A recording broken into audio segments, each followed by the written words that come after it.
1630 to 1640. A large number of Puritans, members of a religious group who sought to purify the Church of England, emigrated to Massachusetts and established the Massachusetts Bay Colony. This was a significant event in American history as it marked the beginning of religious freedom and self-governance in the New World. The Puritans were a group of people who sought to purify the Church of England of what they saw as the remnants of the Roman Catholic Church. They believed that the Church of England was still too tied to the Pope and Catholic traditions, and they wanted to create a new, purer church that reflected their beliefs and values. In 1629, a group of Puritans received a charter from King Charles I to establish a new colony in the Massachusetts Bay Area.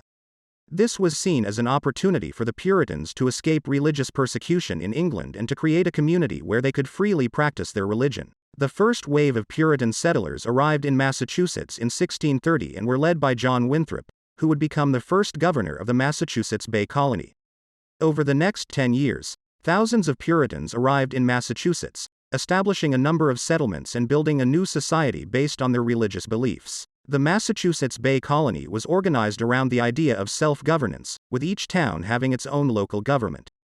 The colony was also organized around the idea of religious freedom, with the Puritans allowing other religious groups, such as Quakers, to settle in their midst. One of the most important institutions in the Massachusetts Bay Colony was the church. The Puritans believed that religion was the foundation of their society and that the church was the center of their community. The church was also the center of their government, with the ministers and members of the church serving as the elected officials of the colony. The Puritans were a highly religious people and they believed that God had a plan for their lives.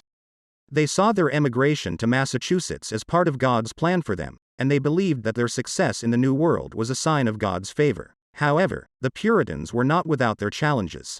One of the biggest challenges was dealing with the Native American populations in the region. The Puritans saw the Native Americans as heathens who needed to be converted to Christianity, and they often engaged in conflicts with them over land and resources. Another challenge for the Puritans was maintaining their religious and cultural identity in the face of outside influences. The Puritans were a small minority in a larger, more diverse world, and they often struggled to maintain their beliefs and traditions in the face of outside influences. Despite these challenges, the Puritans were able to establish a successful society in Massachusetts that lasted for over a century. Their legacy can still be seen today in the cultural, political, and religious institutions of the United States, and their ideas continue to influence American society and culture. In conclusion, the emigration of the Puritans to Massachusetts in the 1630s and 1640s was a significant event in American history that marked the beginning of religious freedom and self-governance in the New World. The Puritans' ideas and beliefs continue to shape American society and culture, and their legacy can still be seen in the institutions and traditions of the United States.